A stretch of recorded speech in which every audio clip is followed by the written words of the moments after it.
자, 여러분은 여러분의 영을 훈련하십시오.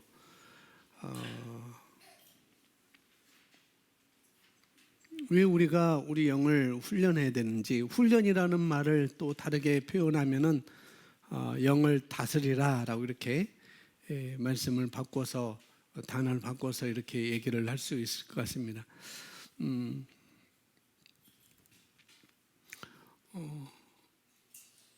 나는 다르게 하려고 하는데 내가 이전에 말씀과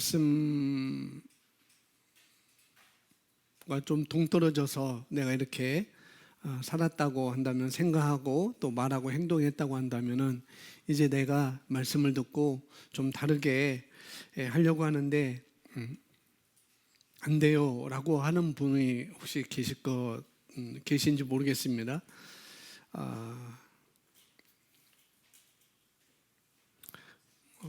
나는 다르게 하려고 하는데 안 된다. 그것은 어쩌면은 내가 다르게 하려고 하지만은 하지 않는 거와 똑같습니다. 다르게 하려고 하는데 안 돼요라고 하는 분이 계시다고 한다면은 그것은 내가 다르게 하려고 하지 않기 때문에 그런 거예요. 그러지 않기 때문에 그것은 또 다른 말로 의지가 약한 거죠. 의지가 약해서 의지가 약한 것은 어떻게 하느냐면은 내 영을 훈련하면 됩니다. 내 영을 다스리면 돼요. 그래서 어떻게 훈련하는가 하면은 내 영 안에 있는 것을 내가 고백하면 됩니다. 내가 누구인지를 고백하면 돼요.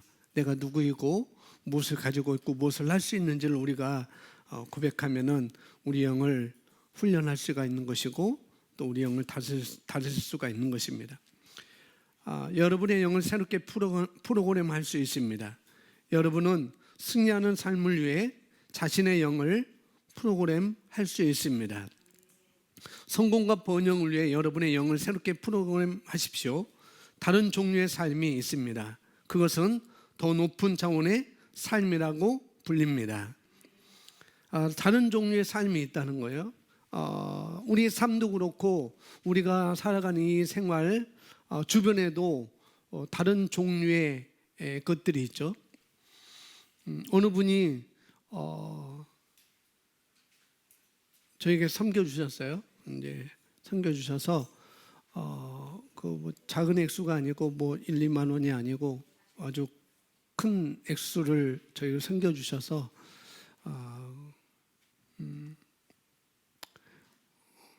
저희가 그동안 S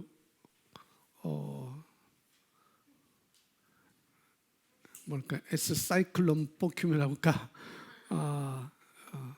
S사의 청소기를 저희가 사용했었습니다. 이제 오래 사용하다 보니까 뭐 흡입력도 모터가 조금 약해져서 흡입력도 약해지고 그래서 L사 거를 살까 S사 거를 살까 D사 거를 살까 하다가 D사의 청소기를 돈을 대가지고 샀어요.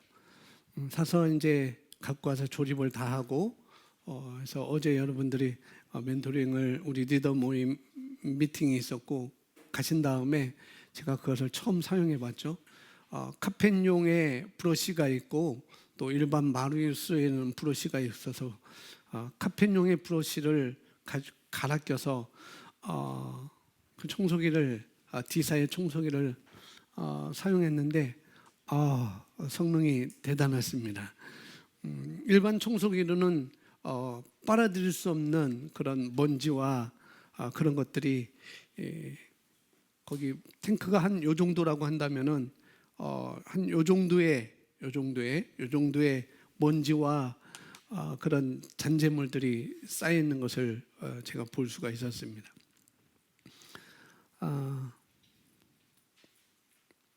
좋은 거였었어요. 좋은 거. 굉장히 좋습니다.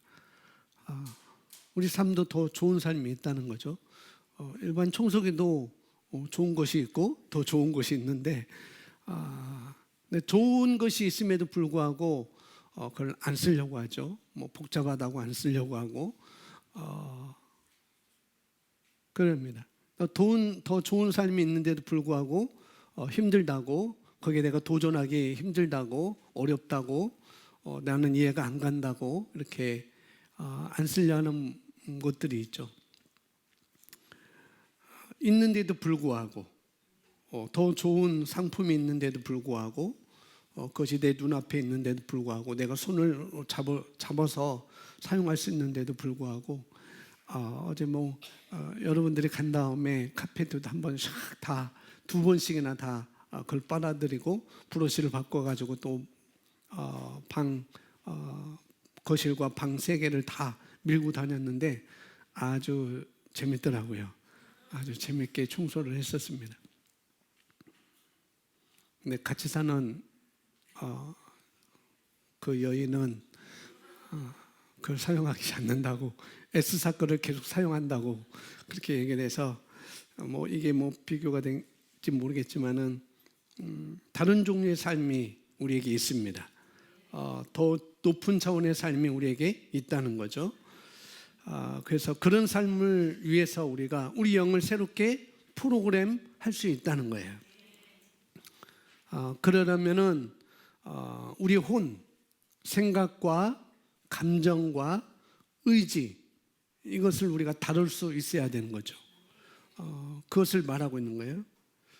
그래서 우리 영은 결코 우리 영을 잘 새롭게 프로그램하면은 우리 영은 가난해질 수 없는 거예요. 여기서 말하는 것처럼 사람들이 불평하고 원망하고 온갖 고통과 고난을 우리가 겪지 않을 수가 있습니다.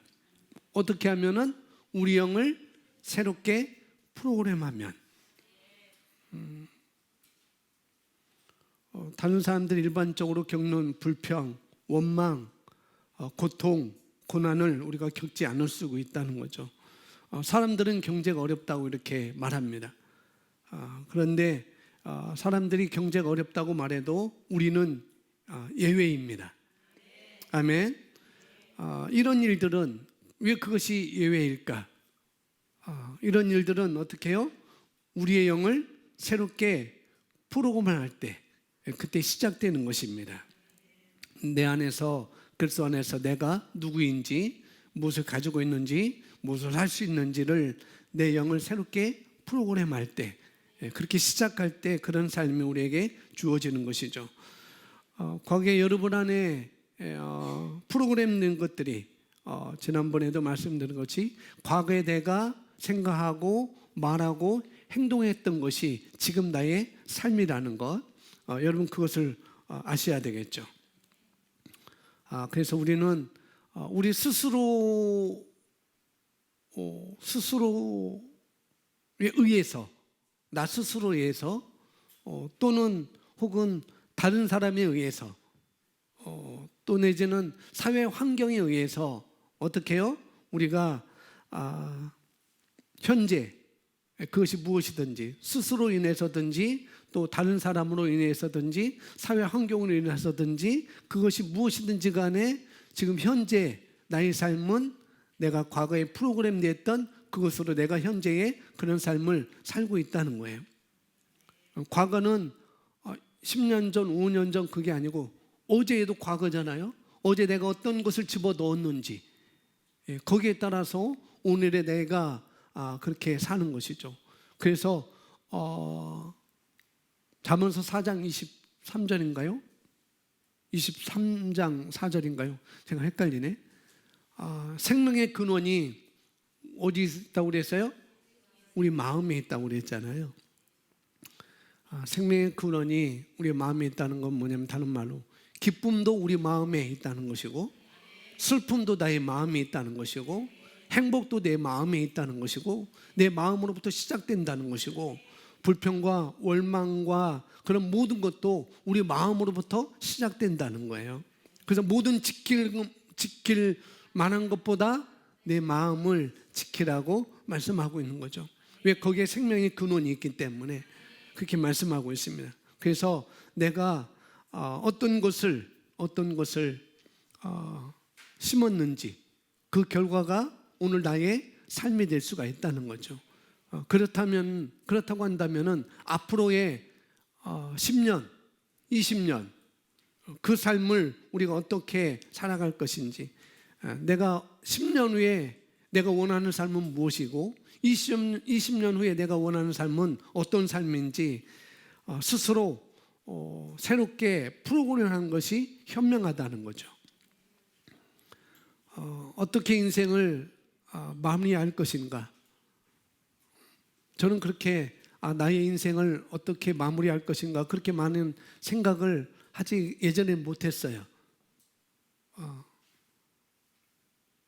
근데 올 그 하반기부터 좀 그런 생각을 많이 하게 됐습니다. 나라도 여러 가지 시끄럽고 그래서 그러면은 나의 말년을, 나의 인생의 마무리를 어떻게 할 것인지 생각도 해봤고 그랬습니다. 여러분 어떻게 인생을 마무리할 것인가? 어떻게 인생을 마무리하기를 원하세요?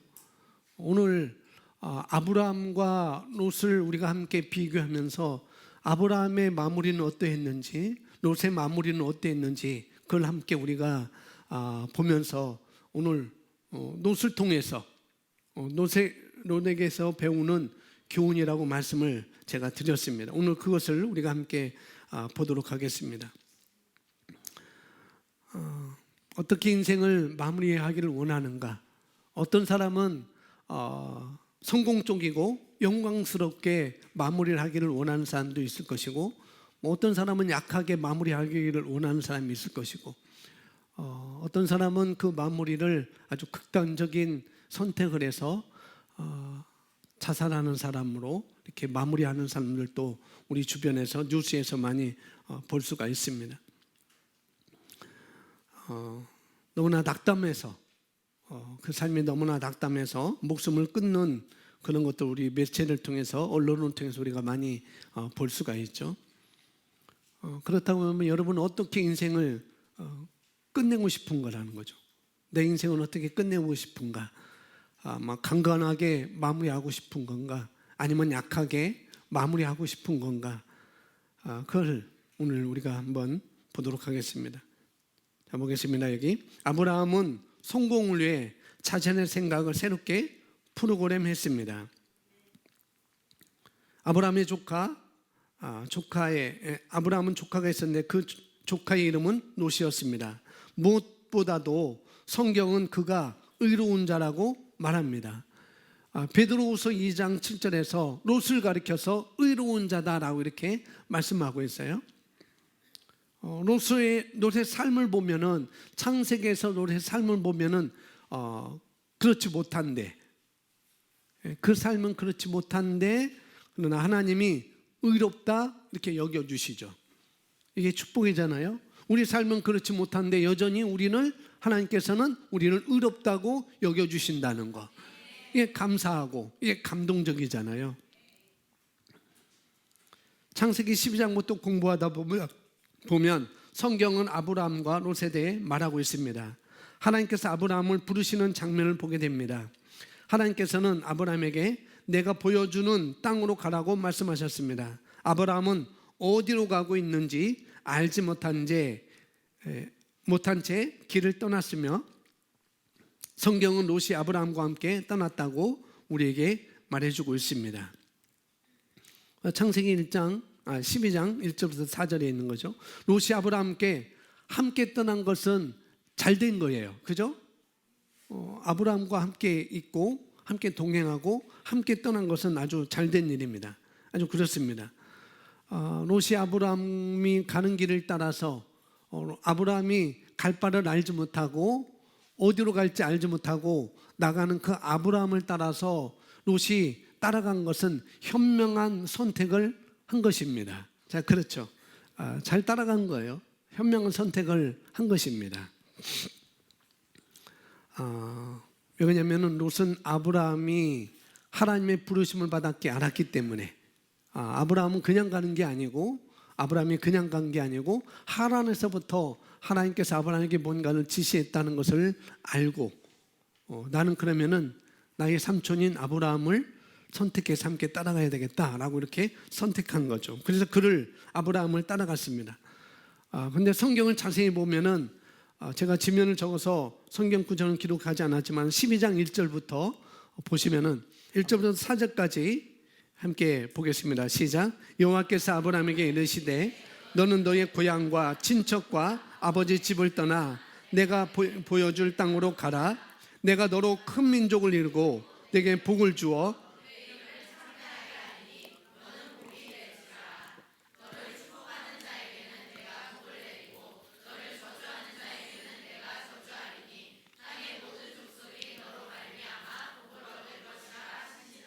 사절.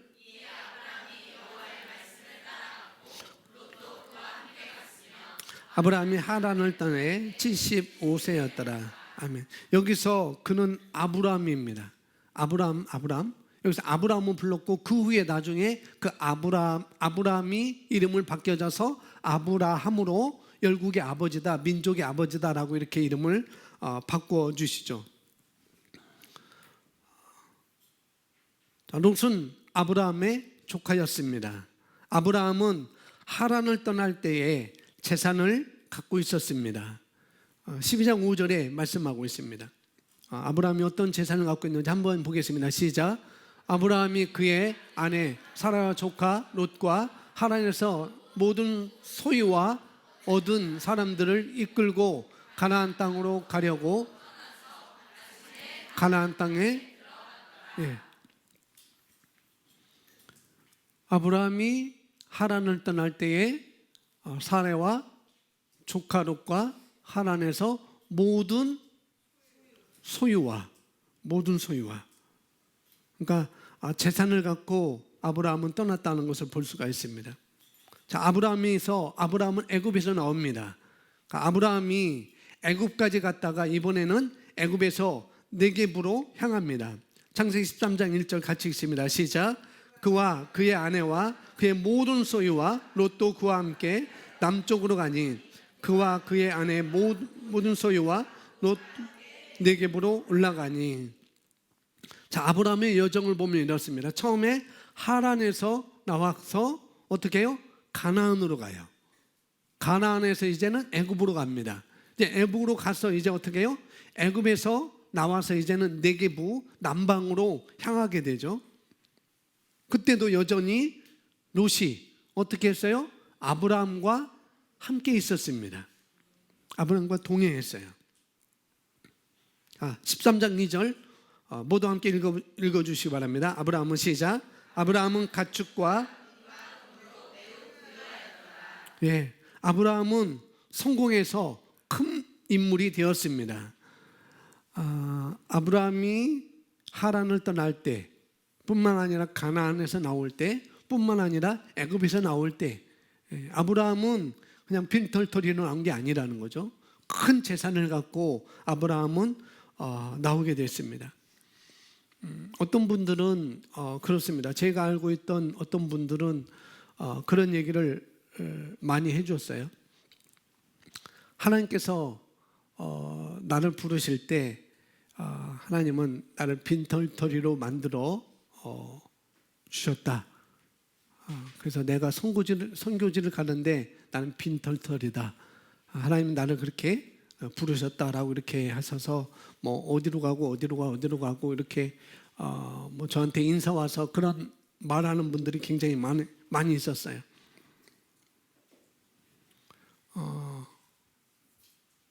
어떤 선교지를 보내기 위해서 아니면은 또 어떤 사역을 하기 위해서 하나님은 내가 가진 모든 것을 다 가져간다고 이렇게 인식하는 사람들이 굉장히 많이 있었습니다. 근데 하나님은 그렇지 않습니다. 선교지로 나가는데 하나님께서 나의 모든 것을 다 가져간 다음에 빈털터리로 가라고 하지는 않는다는 거죠. 우리가 어떤 사역을 하는 데 있어서도 하나님은 내 모든 걸 다 가져가시고 너 이제 이 사역으로 들어가서 이렇게 말씀하시는 분은 절대 아닙니다. 물론 특별하게 그런 경우는 있겠지만은 그러나 성경은 그렇게 우리에게 말씀해 주지 않거든요. 여기 보면은 아브라함에게는 그렇게 하지 않았어요. 아브라함은 나올 때부터 어디를 가든지 아브라함은 어떻게 해요? 부자로 모든 소유와 모든 것들이 많이 있다고 성경 우리에게 가르쳐주고 있습니다. 그 사람이 바로 믿음의 조상인 것이죠. 저와 여러분이 그리스도에게 속하였다면, 저와 여러분이 그리스도 안에 있다고 한다면 우리는 아브라함의 자손이라고 성경은 우리에게 갈라디아에서 말씀을 하고 있습니다. 그런데 아브라함은 아직 유산을 받지 못했어요. 유업을 받지 못했습니다. 그렇지만 성경은 아브라함이 부자였다고 우리에게 말씀을 해주고 있습니다.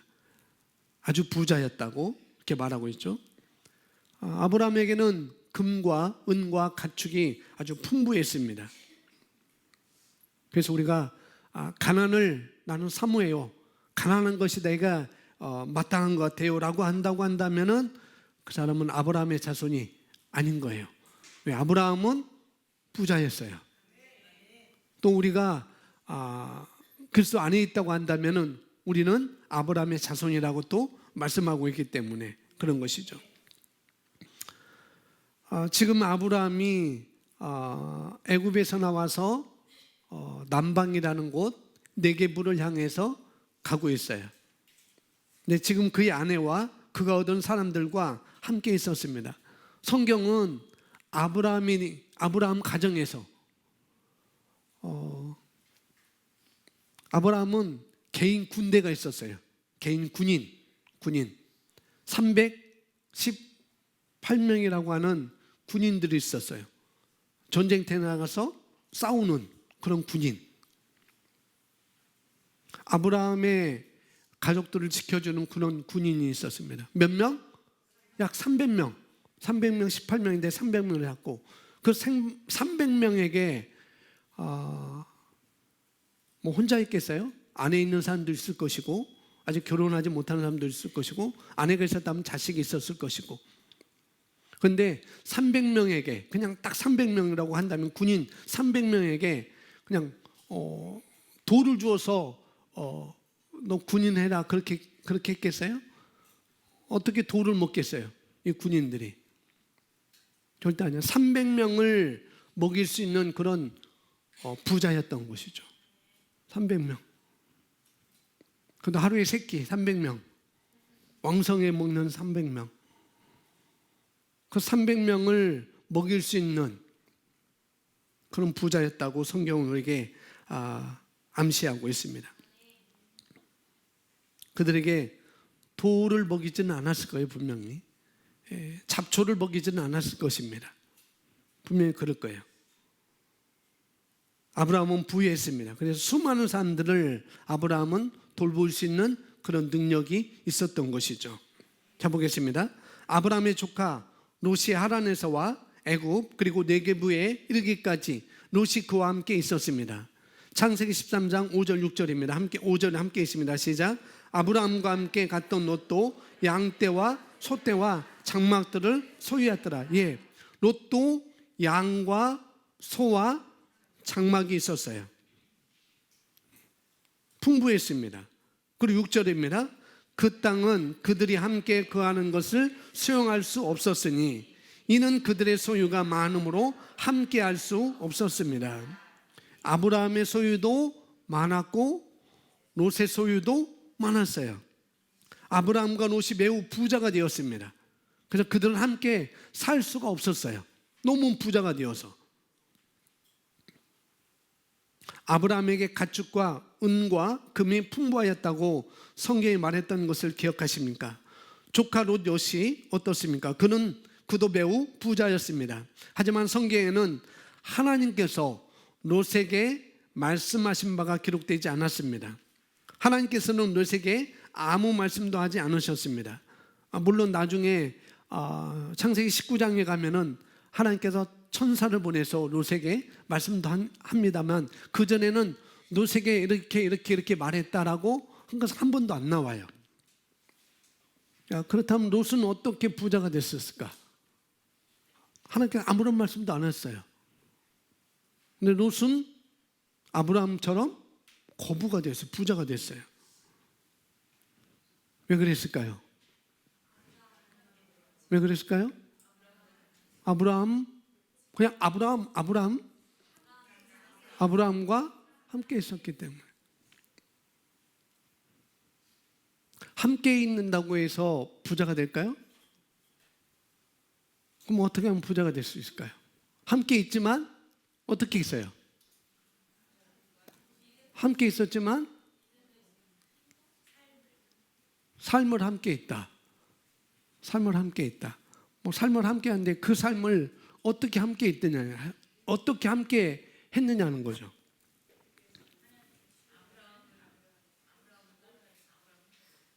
아브라함을 따라다니면서 똑같이. 그것도 답이 될 수가 있겠네요. 다 답인데, 그냥 쉽게 말씀드릴게요. 아브라함의 말을 잘 들었어요. 잘 들었어요. 아브라함이 너 이렇게 한번 해봐라 하면은 이렇게 해보는 것이고, 하나님께 내게 이렇게 말씀했어. 그러니까 너도 한번 이렇게 해봐라 라고 하니까 그렇게 따라서 하는 것이죠. 함께 있으면서도 어떻게 해요? 아브라함의 말에 순종하는 거예요. 아브라함의 말을 따르는 것입니다. 그럴 때 그렇게 되는 것이죠. 하나님이 아브라함에게 말씀하시면 롯은 아브라함은 그 말을 조카에게도 분명히 말했을 것이에요. 그리고 롯도 어떻게 해요? 롯이 그 말을 따랐고 결국 롯에게도 모든 일이 잘 되어서 그도 부자가 되었습니다. 결론 이렇게 지을 수가 있어요. 그냥 함께 있다고 하는 게 아니고 그 말을 잘 따랐기 때문에 그런 것이죠. 우리가 예수님께로 가면 다 부유해집니다. 모든 것이 우리 것이라고 분명히 말씀하고 있어요. 그럼에도 불구하고 우리는 어떻게 해요? 우리는 말씀 안에 있어야 되는 것이죠. 그 말씀을 따라야 되는 것입니다. 모든 것이 있음에도 불구하고 우리가 말씀이 있는데도 불구하고 우리가 말씀 밖에 있으면은 그 복은 우리에게 있지 않은 것입니다. 말씀이 저번도 말씀이 하나님께서 아브라함에게 말씀하셨고 아브라함은 롯에게 말했어요. 그 아브라함이 그 말씀을 따라갈 때 어떻게 해요? 롯도 함께 따라가는 거죠. 그때 말씀에 대한 번영과 축복과 그런 것들이 함께 따라오게 되는 것이죠. 우리도 마찬가지입니다. 우리가 이미 모든 것이 다 우리 것이라고 말씀하셨어요. 우리가 소유했다고 말씀하고 있습니다.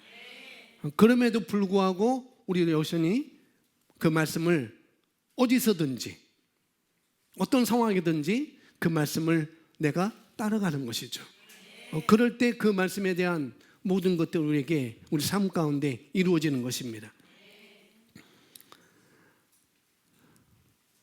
만약에 아픈 사람이 있다고 한다면 우리 그리스도께 가면은 다 치유받습니다.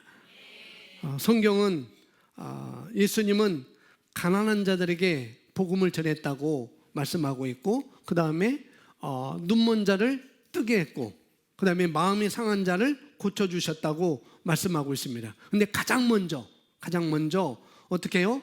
가난한 자를 먼저 긍휼히 여기셨어요. 가난한 사람에게 기쁜 소식은 무엇일까요? 계속 가난한 상태로 있는 것이 기쁜 소식일까요? 아니죠. 그죠? 예수님은 가난한 자를 부욕해 하신다고 말씀하십니다. 그래서 우리는 가난한 사람처럼 말하면 안 돼요. 가난한 사람처럼. 그래서 우리 교회에 오면은 뭐부터 달라지는가? 언어부터 달라져요. 말부터 달라집니다. 아마 여러분의 언어는 변할 것입니다. 그렇기 때문에 우리는 가난을 말할 수가 없는 것이죠. 번영하기에 앞서 먼저 우리가 언어가 내 말이 내 생각이 먼저 바뀌어져야 하는 것입니다. 그래서 처음에 당신의 영을 훈련하십시오 라고 말한 거예요. 또 보겠습니다. 이어서 보시면은 롯은 부유해졌습니다. 너무 부유해져서 롯과 그의 삼촌은 아브라함은 더 이상 같은 공간에 있을 수 없게 되었습니다.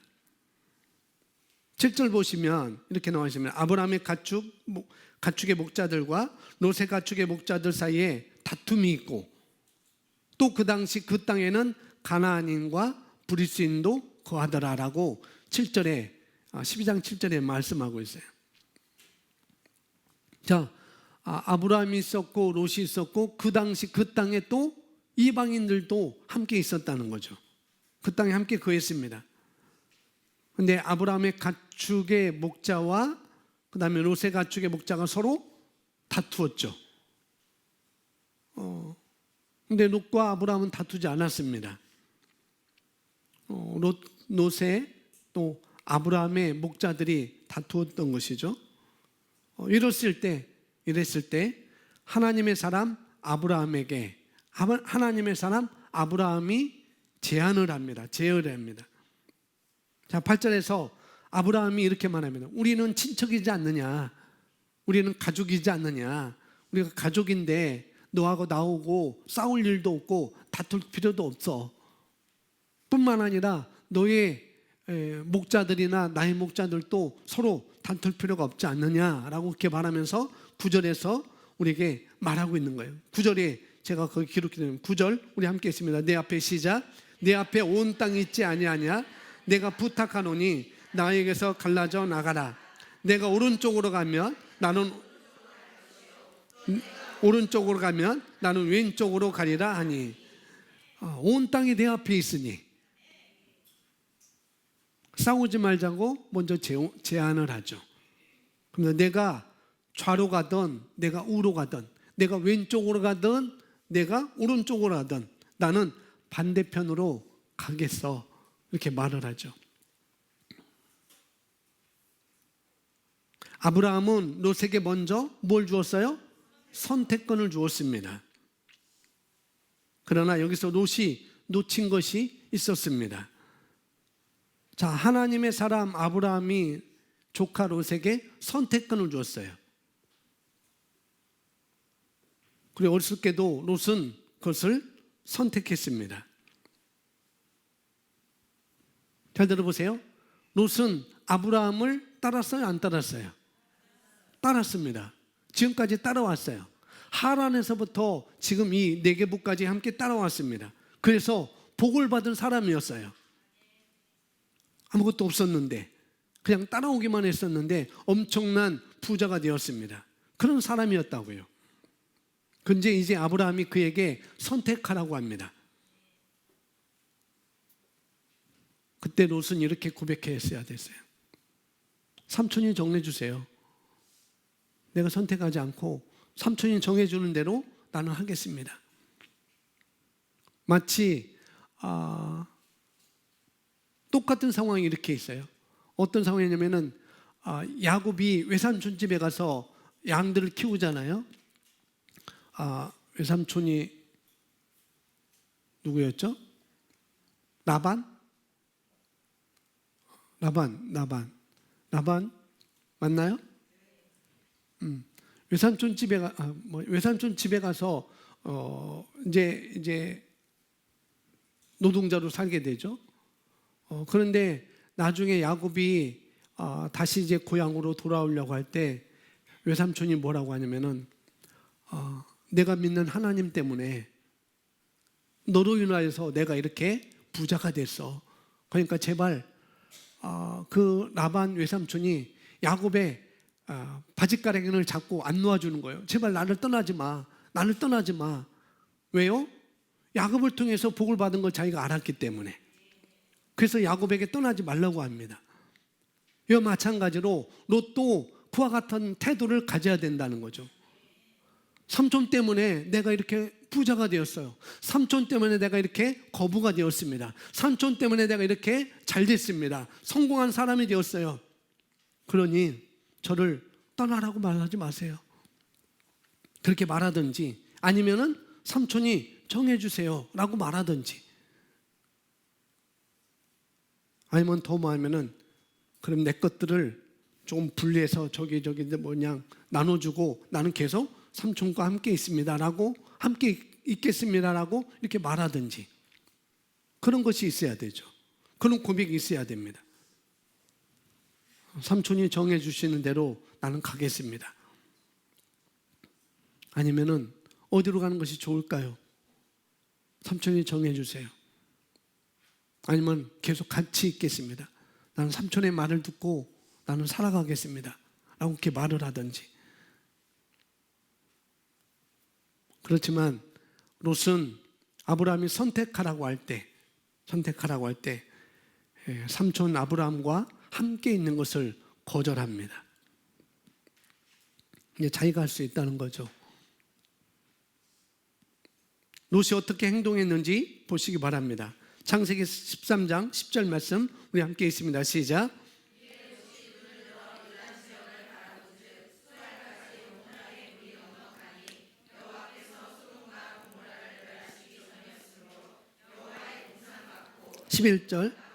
11절 그러므로 롯이 요단은 온 지역을 택하고 동으로 옮기니 그들이 서로 떠난지라. 이에 롯이 눈을 들어 요단 지역을 바라본즉 정말 옳지 못한 행동을 한 거죠. 어디든 내가 먼저 선택하면 아브라함이 말하죠. 나는 그 반대 방으로 갈 것이다. 이렇게 아브라함은 말했습니다. 근데 롯은 잘못 선택합니다. 그는 이렇게 말했어야 되죠. 아닙니다. 아까 말한 정해 주시는 대로 저는 가겠습니다. 그러든지 아니면 저는 내 말년까지 마치 엘리사가 엘리야를 따라가는 것처럼 누가 뭐래도 내 생명이 다하더라도 저는 삼촌을 따라갈 거예요. 그게 제 삶이거든요. 그걸 통해서 내가 결과를 얻을 수 있을 거거든요. 라고 그렇게 말을 할 수가 있어야 되겠죠. 그러나 롯은 그런 것을 거절해버리죠. 눈을 들어 요단 지역을 바라본 즉 소알까지 온 땅에 뭐예요? 물이 넉넉하니 어떤 땅 같았다고요? 애굽 땅과 같았더라 라고 말하고 있습니다. 그냥 눈에 보이는 것이 좋아서 감탄해서 아름다운 것에 감탄해서 그곳으로 가겠다고 정해버리죠. 메마른 땅은 그냥 삼촌이 가져가세요. 저는 내 눈에 보이는 것 좋은 땅을 나는 선택하겠습니다. 그런데요, 성경에서 롯은 의로운 자라고 말하고 있어요. 의로운 자라고. 뭐냐면 의로운 자라도 실수할 수 있다는 거예요.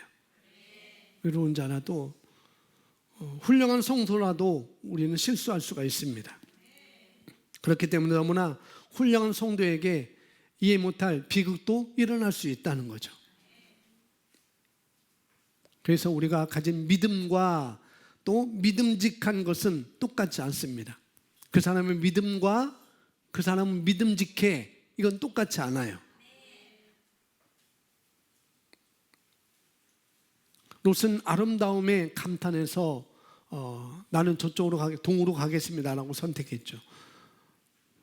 우리 청년들은 앞으로 배우자를 선택할 때 너무 그런 쪽으로만 선택하는 것은 결코 지혜로운 것이 아니에요. 이쁘니까, 멋있으니까, 내 눈에 보여지는 대로 선택했을 때 그건 우리가 좀 지혜로워야 됩니다. 여기 나옵니다.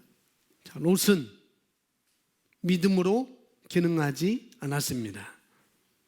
눈에 보이는 것에 따라 기능하고 있었습니다. 그가 눈을 들어보고 난 후 결정했다고 성경은 말합니다. 온 땅의 물이 넉넉하여 애굽 땅 같았더라 라고 이렇게 말을 하죠. 메마른 땅보다는 저 땅이 좋아. 눈에 보이는 대로. 뭐대로? 눈에 보이는 대로. 그건 다른 말로 하면은 육신적으로 해요. 육신적으로 선택하는 거예요. 감각적으로 선택하는 것입니다. 또 세상적으로 선택하는 거예요. 그래서 롯은 동쪽으로 향했고 아브라함은 마른 땅을 갖게 된 것이죠. 자, 12절 13절 우리 함께 있습니다. 시작. 아브라함은 가나안 땅에 거주하였고 롯은 그 지역의 도시들에 머무르며 그 장막을 옮겨 소돔까지 이르렀으나 소돔 사람은 여호와 앞에 악하며 큰 죄인이었더라. 성경은 롯이 사는 지역 사람들이 악하다고 말합니다. 롯이 영적으로 훈련해서 영이 강건하였습니까? 소돔은 소돔 사람들을 대면할 정도로 영적으로 강건하였습니까? 그렇지 않았습니다. 하지만 그는 소돔 사람들 사이에 살려고 갔습니다. 롯과 반대로 아브라함은 강건했죠. 비록 아브라함도 때로는 두려움을 맞을 때도 있었지만, 두려운 상황에도 있었지만은 아브라함도 그렇지만 믿음으로 굳게 아브라함은 섰습니다. 아내를 바로에게 줄 때도 그렇고 아비멜렉에게도 아내를 2번이나 이렇게 할 때도 아브라함은 그런 과정을 통해서 정말 믿음이 뭔지, 내가 어떤 삶을 살아야 되는지를 그런 과정을 통해서, 훈련을 통해서 그 자기 삶을 바꾸어 나가는 것을 볼 수가 있습니다. 아브라함은 그런 과정을 통해서 악한 세력과 어떻게 싸워야 될지를 배우는 과정을 갖게 되는 것이죠. 그러나 롯은 그것을 몰랐습니다. 그냥 괜찮을 거야. 그런 식으로 롯은 달려가는 것이죠. 그래서 우리는 어두운 세력에 맞서도록 훈련되어야 합니다. 때로 그 세력은 사람의 모습으로 우리에게 나타납니다. 우리는 어둠의 세력과 육체적으로 싸우지는 못합니다만, 하지만 영적인 영역에서 일어나는 믿음으로 무장에 맞서야 합니다. 어둠의 세력을 내쫓아야만 합니다. 롯은 그것을 배우지 못하고 소돔에 머물렀어요. 그런 과정을 우리가 보듯이, 여기 보니까 우리가 읽었듯이 하나님 보시기에 소돔 사람들은 어떻다고요? 심히 악했다고 말하고 있습니다. 롯이 소돔 사람을 하나님께로 인도할 수 있었나요? 없었어요. 그 소돔에서 롯이 하나님의 증인된 삶을 살았을까요? 전혀 그렇지 않습니다. 그냥 롯은 그냥 그들 가운데 그냥 살았어요. 그냥 묻혀 살았습니다.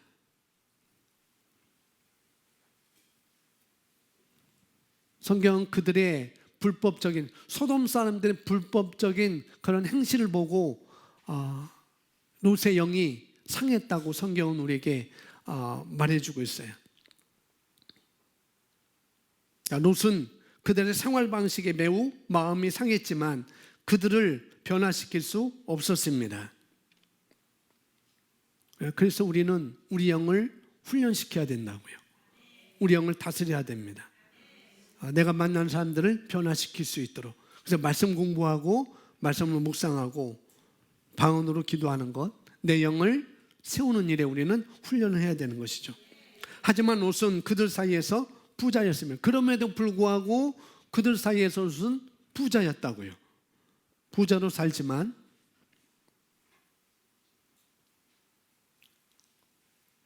반면에 하나님은 아브라함을 축복하며 세워주십니다. 눈을 들어 사방을 보아라. 보이는 땅을 내게 주리니. 자, 13장 14절 15절 말씀 우리 함께 읽겠습니다. 자, 나오니까 함께 읽습니다. 시작. 롯이 아브라함을 떠난 후에 여호와께서 아브라함에게 이르시되 너는 눈을 들어 너 있는 곳에서 북쪽과 남쪽과 그리고 동쪽과 서쪽을 바라보라. 보이는 땅을 내가 너와 내 자손에게 주리니 영원히 이르리라. 아멘. 이것이 믿음입니다. 성경은 하나님께서 아브라함에게 이 세상 전부를 주었다고 말했습니다. 아브라함은 육체적 눈으로 볼 수 있는 것을 넘어서 바라보았습니다. 이게 중요하다는 거죠. 그리고 하나님께서 그에게 주신 것을 차지했습니다. 이제 롯도 부자가 되었어요. 거부가 되었습니다. 같은 땅에서 삼촌과 아브라함과 함께 살기가 어려워서 이제 그렇게 힘들 만큼, 같이 있기가 힘들 만큼 롯이 아주 부유했죠. 아브라함도 매우 부유했습니다. 두 사람 모두 부자였습니다. 하지만 우리는 롯에 대해 뭔가 중요한 점을 주목해 볼 수 있습니다. 롯은 비록 의로운 자였지만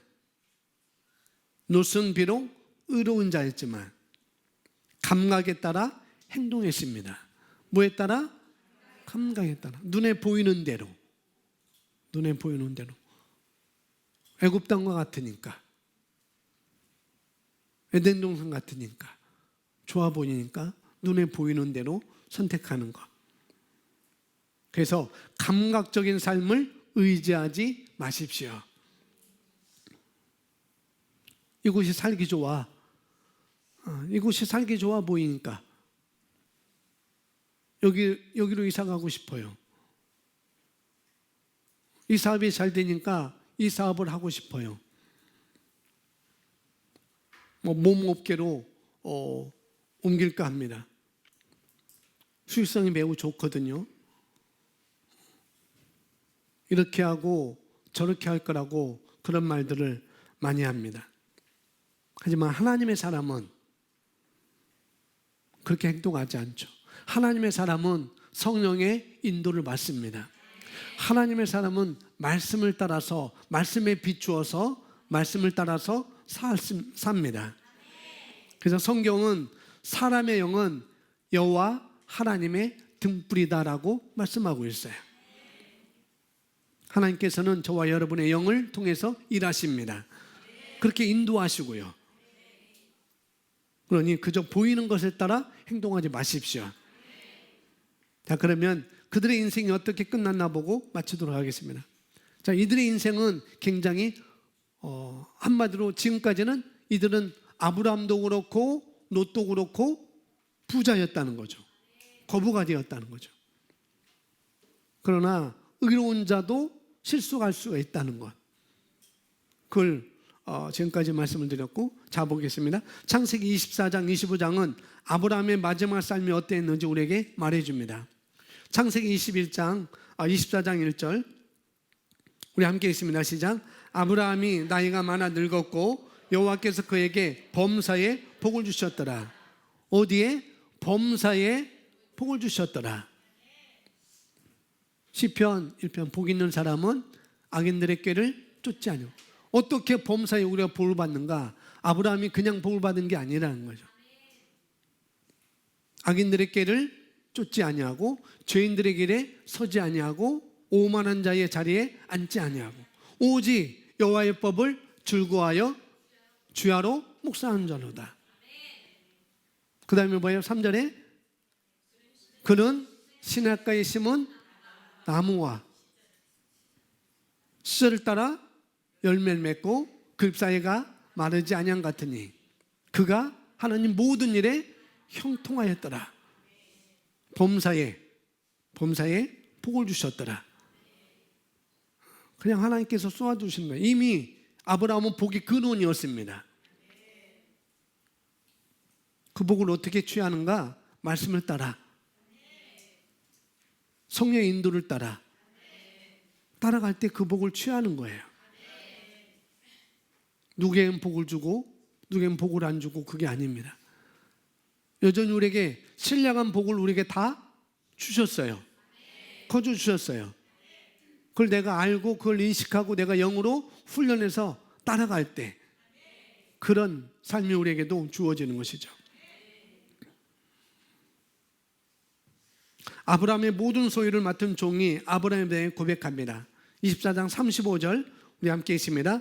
여호와께서 나의 주인에게 크게 복을 주시어 창성하게 하시되 소와 양과 은금과 종들과 낙타와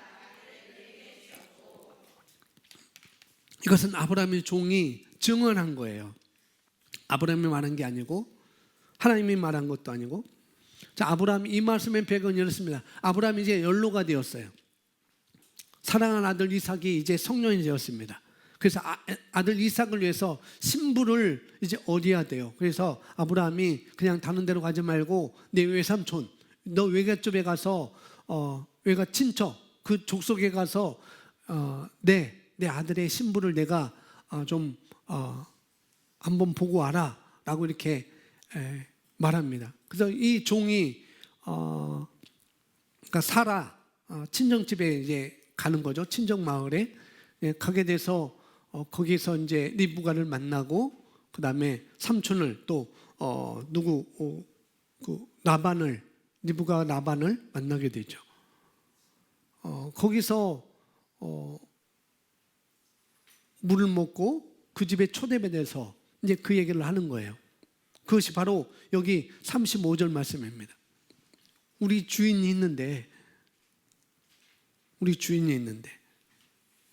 당신의 누이의 남편인 아브라함이 있는데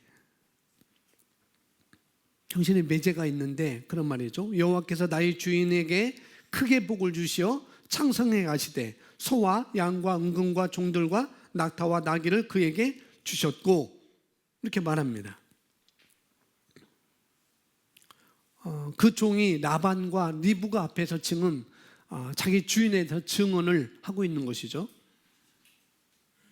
그러면서 아브라함의 말년이 어떠했는지 또 우리에게 성경은 말해주고 있습니다. 그의 모든 재산을 자녀들에게 풍부하게 나누어 주었습니다. 풍족하게 나누어 주었습니다. 자, 먼저 25장 1절부터 3절을 보시면은 이렇게 나와 있습니다. 함께 있습니다. 25장 1절부터 3절 제가 보겠습니다. 아브라함이 후처를 맞이하였으니 그의 이름은 구두라라. 그가 한번 세워보세요. 시므온, 욕산, 느단, 미디안, 이스밧, 수아를 낳고 후처를 얻었는데 그 후처를 통해서 몇 명? 6명의 아들을 얻게 된 거예요. 그 옛날에 왜 믿음의 조상 아브라함은 7명의 아들이 있었는데요. 이렇게 우리가 그 노래도 불렀잖아요. 주일학교 때. 여기 그 중에 후처를 통해서 6명. 그러면서 2절에 어떻게 하면은 욕사는 이제 그 아들을 통해서 또 어떤 사람들이 또 낳게 되는가, 손자들을 어떻게 낳게 되는가 2절, 3절에서 3절, 4절에서 그걸 말씀해 주고 있어요. 1절, 2절, 3절, 4절에서는 아브라함의 자손들을 나열합니다. 어떤 자손들이 있었는지. 그리고 5절 이렇게 말하면 아브라함이 이삭에게 자기의 모든 소유를 주었고, 아브라함이 재산이 많아서 자손들에게 모두 물려주었어요. 이삭에게 자기의 모든 소유를 주었고 자기 서자들에게도 6명의 아들들에게도 재산을 주어 자기 생전에 그들로 하여금 자기 아들 이삭을 떠나 동방 곧 동쪽 땅으로 가게 하였더라. 자, 아브라함의 말년이 어땠는지 우리에게 보여주면 그의 모든 재산을 어떻게 해요? 자녀들에게 풍족하게 나누어 주었습니다. 아주 부유하게 살다가 죽은 것이죠. 행복한 결말을 맞이했습니다. 아주. 자, 이번에는 조카 롯의 말년을 우리가 보겠습니다. 자, 이렇게 아브라함이 복을 받은 것은, 재산이 이렇게 많아지고 풍족하게 된 것은 그냥이 아니라는 거죠. 그것은 히브리서 11장에 분명히 나와 있습니다. 아주 히브리서 11장은 믿음의 거장들의, 믿음의 선전들에서 누구는 믿음으로 이렇게 쭉 말하면서 아브라함에 대해서는 아주 긴 구절을 하래요. 하란을 떠날 때부터, 그 다음에 이삭을 바칠 때, 그 다음에 그 아브라함의 믿음을 따라서 그 아내 사레도 그런 아이를 낳을 수 없을 때 어떤 믿음의 발걸음을 걸었는지 보여주고 있고, 그리고 갈 바를 알지 못하고 나갔고, 아브라함은 이 땅에 있는 것을 바라보는 것이 아니라 더 좋은 본향을 사모했다고 이렇게 말하고, 하늘에 있는 것을 바라봤다고 이렇게 이렇게 우리는 성경에서 히브리서 11장에서 우리에게 말씀해 주고 있습니다. 아브라함이 그렇게 부자가 된 것은 믿음의 삶의 결과였던 것이죠. 하란을 떠나라 할 때 갈 바를 알지 못하고 어디로 갈지, 그게 어떤 땅인지 알지 못하고 그냥 믿음으로 발걸음을 내디뎠고, 자식이 없을 때도 어떻게 해요? 자기 몸이 죽은 것 같음을 알고도 믿음이 약해지지 않고, 할렐루야, 약속하신 그 약속을 붙잡았다는 거죠. 그뿐만 아니에요. 하나님께서 이삭을 제물로 드려라 할 때 어떻게 해요? 그것까지 순종하는 것. 그리고 이게 다가 아니야. 이게 이 땅의 것이 다가 아니구나. 영원한 것이 있구나. 하늘의 것이 있구나. 유업을 받지 못했지만, 유산을 받지 못해, 하늘의 것을 받지 못했지만은 어떻게 해요? 하늘의 것을 받지 못했다는 건 뭐냐면 예수 그리스도를 받지 못했다는 거예요. 거듭나지 않았지만은 또 그런 의미도 있습니다. 또 다른 의미도 있지만, 그래서 그런 믿음의 삶의 결과로 아브라함은 부유하게 된 것이고 재산이 많아지게 된 것이죠. 자, 조카 롯의 말년을 보면은 그것을 창세기 19장에 나와 있습니다. 자, 배경은 이렇습니다. 소돔과 고모라 땅으로 롯이 거기로 들어가잖아요.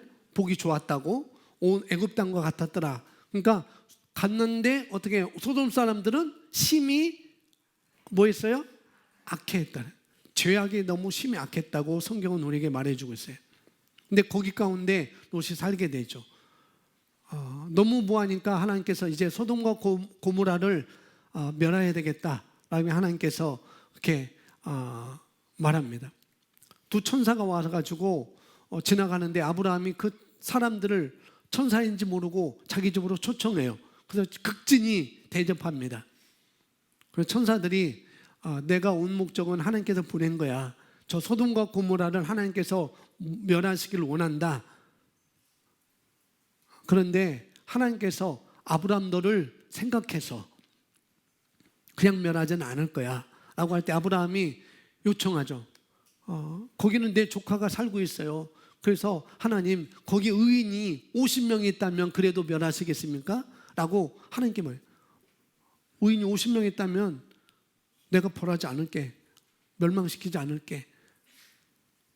아브라함이 또 기도하죠. 그럼 45명이요. 그래도 내가 그래 30명만요. 그래 또 5명만요. 하나님, 그래 5명 있어도 그 성을 멸하지 않을게. 그렇게 얘기하죠.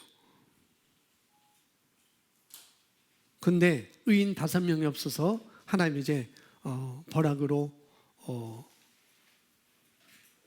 확정했습니다. 근데 아브라함을 생각해서 롯을 구원할 수밖에 없었어요. 너희 조카 롯은, 그 가족은 내가 구원할게. 그래서 천사를 보내서 그 롯의 집에 가게 합니다. 갈 때 롯이 똑같이 아브라함이 한 것을 받는지 안 받는지 모르겠지만은 그 사람들 자기 집으로 초청해요. 그래서 극진히 대접합니다. 그것을 보고 소돔과 고모라에 있던 사람들이 이 사람들을 끌어내라. 우리가 그와 연애할 것이다. 동성 연애를 한다고 이렇게 말한 거죠. 소돔과 고모라에서. 그러니까 롯이 안 됩니다. 이 사람들은 그렇게 당신한테 내줄 수가 없습니다. 차라리 내 아내와 내 두 딸을 당신한테 내어주겠습니다. 당신 마음대로 하십시오. 그렇지만 이 사람들은 당신에게 내줄 수 없습니다 라고 말하는데, 내가 뭔데 우리의 법관이 되려고 하느냐. 그러면서 롯까지 죽이려고 하죠. 그때 천사가 그 사람들을, 그 소돔 사람들을 눈을 멀게 해서 문을 찾지 못하게 하고, 그때 롯을 이 천사들이 집 안으로 끌어들여서 문을 잠그게 합니다. 그러면서 천사가 말하죠. 천사가, 이 성을 하나님께서 멸하실 거야. 그러니까 너희는 뒤를 돌아보지 말고 들에서 머물지도 말고 산으로 도망가라고. 이렇게 말해요. 이렇게. 그것이 배경입니다. 그것이. 그것이 이제 그렇게 말씀하고 이제 15절에 이제 그런 배경이 있어요. 그런 배경. 그리고 15절에 이렇게 말합니다. 15절 시작. 동틀 때에 천사가 롯을 재촉하여 이르되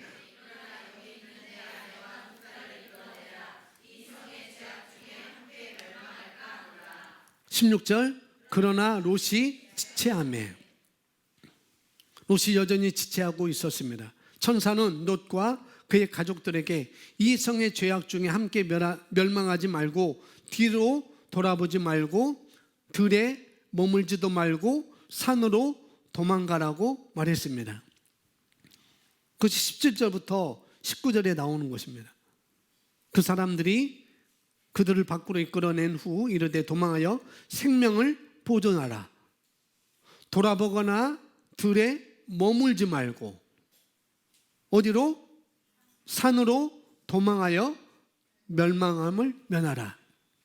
18절에 그들에게 이르되 내 주여 그리 마옵소서. 19절 주의 종이 주께 은혜를 입었고 주께서 큰 인자를 내게 베푸사 내 생명을 구원하시오나 내가 도망하여 산에까지 갈 수 없나이다. 두렵건대 재앙을 만나 죽을까 하나이다. 주님의 천사가 그리로 가라고 말했는데도 불구하고 그는 아니라고 해요. 하나님이 말씀했는데 쉽게 말하면 하나님께서 말씀했는데도 불구하고 롯은 그게 아니에요. 그게 아니에요. 그리 갈 수 없어요 라고 롯은 말하죠. 롯이 천사보다 똑똑해서 그랬을까요? 아니죠. 천사가 산으로 도망가라고 하는데도 롯은 싫다고 해요. 그리고 자기 보이는 곳에 또 말합니다. 저기 조그만 소알 성이 있으니까 그 성은 괜찮은 것 같아요. 산은 들짐승이 나와서 나를 죽일지 모르니까 두려우니까 저 조그만 도시 소알성에 내가 가기를 원합니다. 하나님은 처음에 어디로 가라고 했어요? 천사가 산으로 도망가라고 그랬어요. 근데 그걸 거절합니다. 그럼 소알로 간다고 할 때 천사는 그것까지 또 허락해요. 여전히 처음에 선택한 것처럼 롯은 감각적으로 계속 눈에 보이는 대로 선택하는 롯의 모습을 볼 수가 있습니다. 내가 산으로 가는 것이 무서우니까 두려우니까 작은 성읍으로 보내주세요. 그가 그렇게 말하니까 그가 그렇게 말한 대로 롯이 작은 도시로 피난 가게 또 천사는 허락합니다. 천사가 다 허락해요. 천사가 허락한 것은 하나님이 허락한 거죠. 나중에 롯은 그 소알성도 그렇게 좋지 않은 것을 깨닫고 어떻게 해요? 이제는 도망쳐 나와요. 그리고는 이제 천사가 처음 말했던 것처럼 산으로 향하게 됩니다. 아마도 롯이 맨 앞에 갔었던 것 같아요. 왜 그러냐면은 자기 아내가 소금 기둥이 되는 것을 알지 못했었기 때문에. 먼저 두 딸과 아내가 먼저 갔었으면은 뒤돌아보지 말라고 계속 외쳤을 것이고 소금 기둥이 된 것을 알았을 텐데 나중에 알았어요. 나중에. 롯의 아내는 뒤돌아보았기 때문에 하나님께서는 천사는 뭐라고 했어요? 뒤돌아보지 말고 들에도 머물지 말고 산으로 얼른 도망가 라고 이렇게 말했음에도 불구하고 롯의 아내는 뒤돌아봤습니다. 그렇기 때문에 소금 기둥이 되었죠. 왜 뒤돌아보면 안 될까요? 왜 뒤돌아보면 안 될까요? 왜? 말씀을 따라가지 못하기 때문에. 그냥 성경 보세요. 성경. 왜 뒤돌아보면 안 될까요? 왜 뒤돌아보지 말라고 그랬으니까. 그것은 하나님의 영적인 지침인 것이죠. 우리 지침서에 있잖아요. 뭐라는데 지침서. 이렇게 하십시오. 이렇게 하십시오. 그런 지침서가 있는 것처럼 뒤를 돌아보지 말라는 것은 영적인 지침서였습니다. 롯에게 있어서. 근데 돌아봐서 소금기둥이 된 것이죠. 자, 여기서 보시면 롯은 눈에 보이는 것, 감각적인 것, 육적인 것을 의지하는 사람이었습니다. 그는 자신의 눈에 좋아 보여 요단 땅을 선택했습니다.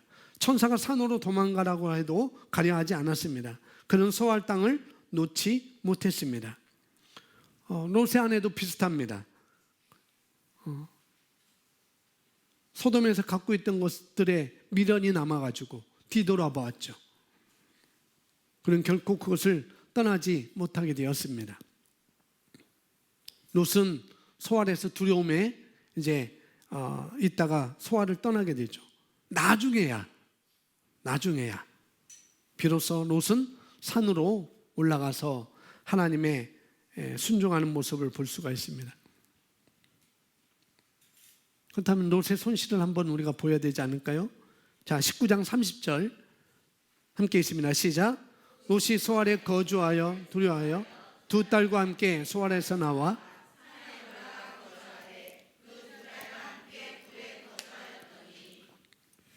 롯은 우리가 알다시피 앞서 말한 것처럼 롯은 부유한 자였습니다. 부자였어요. 갖고 있는 것이 많았습니다. 능력 있고 영향력 있던 사람의 말년이 어떤지 동굴에서 30절에 동굴에서 두 딸과 거주하는 거예요. 살고 있는 거예요. 그 많던 하인들은 어디 있습니까? 소돔 땅에서 다 함께 멸망하게 됐죠. 그 많은 재산들은 다 어떻습니까? 역시 소돔에서 다 소비하고 말았죠. 없어지고 말았죠. 양과 소, 낙타, 이 모든 것들이 다 어디 있습니까? 하나도 가지고 나오지 못했어요. 롯은 빈털터리로 소알을 떠날 수밖에 없었습니다. 부와 재산과 많은 것들을 가지고 소돔으로 들어갔지만 그리고 나올 때는 갖고 있는 것이 하나도 없었다는 거죠. 아브라함과 많이 대조가 되죠. 롯은 두 딸에게 줄 수 있는 것이 아무도 없었어요. 재산이고 뭐 하인들이고 줄 수 있는 것이 하나도 없었습니다. 소돔에 들어갔지만 나올 때는 빈털터리로 아무것도 가지고 나오지 못하는 그런 롯. 그냥 동굴 하나만 물려받았어요. 동굴 하나만. 자, 서로 말씀해 주시기 바랍니다. 하나님께 순종하면 복을 받습니다. 하나님께 순종하면 복이 따릅니다. 네, 그거입니다. 자, 마지막 롯은 롯의 비참한 말년을 보십시오. 여러분, 뭔가 잃었다는 것이 하나님께서 여러분과 함께하지 않았다는 것을 의미하지는 않아요. 그건 그렇지 않습니다. 하지만 우리가 여기서 말하고 있는 것은 마지막에 모든 것을 잃은 경우예요. 마지막에 롯은 마지막에 모든 것을 잃고 동굴에서 인생을 마쳤습니다. 근데 우리가 알까 롯은 죄인이 아니라 의인이라고 그랬어요. 의인. 우리는 의인에 대해서 지금 말하고 있습니다. 저와 여러분은 의인입니다. 롯은 하나님이 의롭다고 하신 사람이었습니다. 성경은 롯을 의롭다고 했지만 결국 말년은 동굴에서 보낼 수밖에 없는 존재로 빠져들게 된 것이죠. 다시 한번 말씀해 주세요. 옆에 분에게. 동굴에서 끝나면 안 됩니다.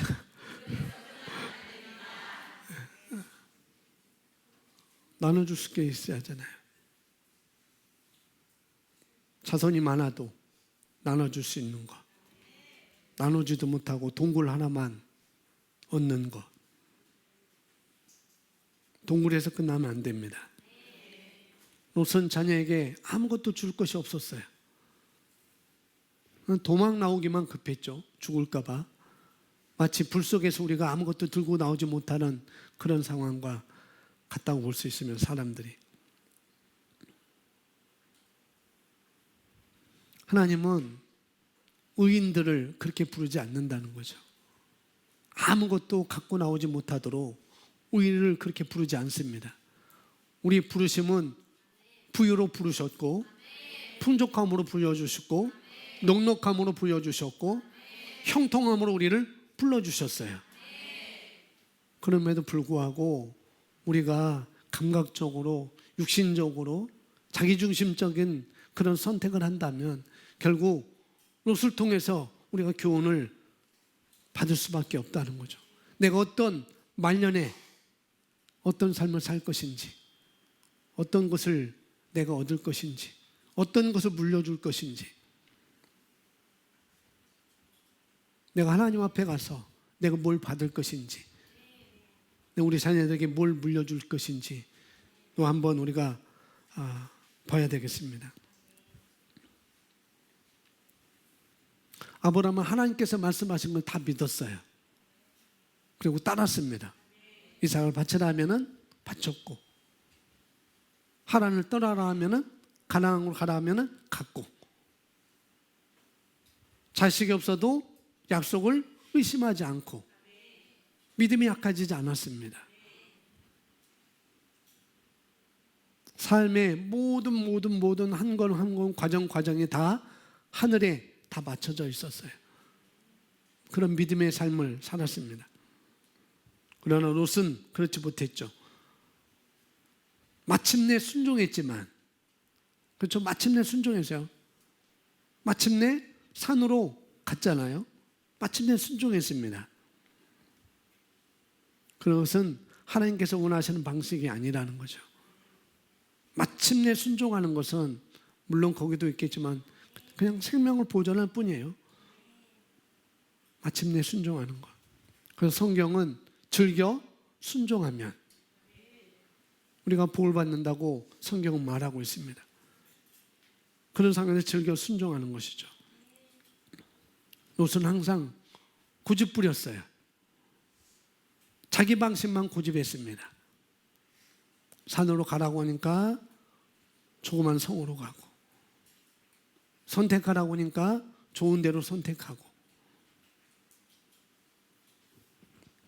그럼에도 불구하고 하나님은 그를 받아주셨죠. 그죠? 소돔과 함께 멸하지 않게 하셨어요.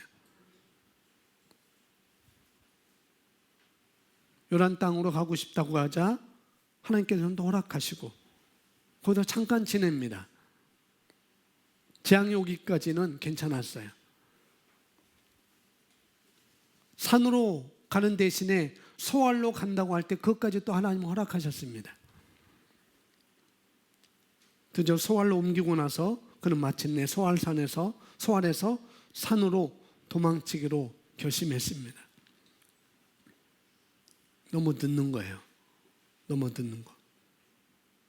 자, 마지막 보겠습니다. 이것은 바람직하지 않은 롯의 인생 이야기입니다. 지금 여러분 가운데 누가 롯과 같은 처지에 있는지는 모릅니다. 다만 지금 롯과 같은 처지에 있다면 어떤 선택을 하시겠습니까? 감각으로 기능하기를 멈추고 그런 삶에서 빠져나오십시오. 있습니다. 시작. 오늘부터 하나님께 순종하기로 결심하십시오. 하나님께 순종하면 복이 따릅니다. 아멘. 여기에 있습니다. 오늘 롯에게서 배우는 교훈. 내 중심 내려놓고 말씀에 말한 것 따라 살 때 우리는 복이 따르게 되는 것을 우리는 알게 되었습니다. 아멘. 다시 한번 고백하면 우리 서로 인사하지만 서로 말해 주세요. 동굴에서 끝나면 안 됩니다. 하나님께 순종하면 복이 따릅니다. 아멘. 우리 함께 기도하겠습니다. 우리 다 같이 오늘 말씀 함께 복의 사람이었지만 부자였지만 말년은 우리가 어떻게 끝날 것인지